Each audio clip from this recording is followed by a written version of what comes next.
Good morning, folks. This is a 2003 Ford F150.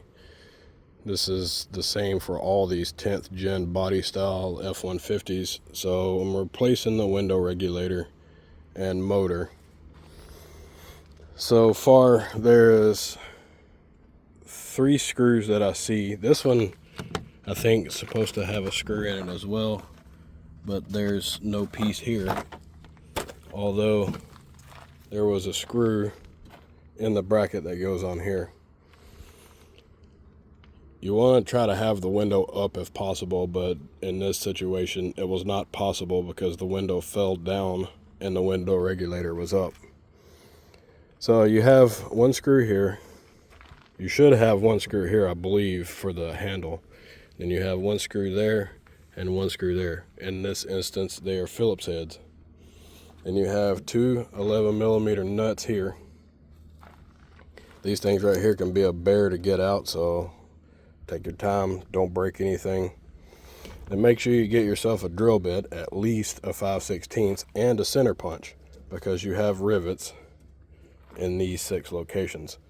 You want to take your center punch and punch the steel portions of the rivets out on all of these, and then drill that outer face off. See, I got one right here that I drilled out. This is the outer face of the rivet, and what you're punching out are these pieces.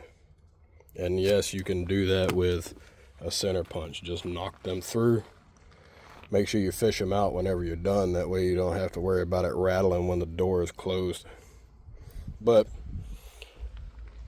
all of this collapses here. You want to make sure your window is up. So I got somebody coming to help me hold the window up while I get the regulator out. There's not enough room to do this with the motor, window regulator, and the window down. Otherwise I'd be able to do it myself. But with the window raised up, you'll fish this out, this hole here on the back side of the door.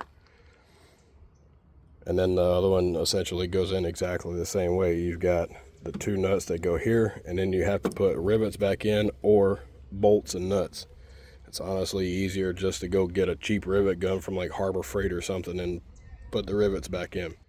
But anyways, there is a plug here that goes to the window motor, and then you're essentially installing everything in reverse.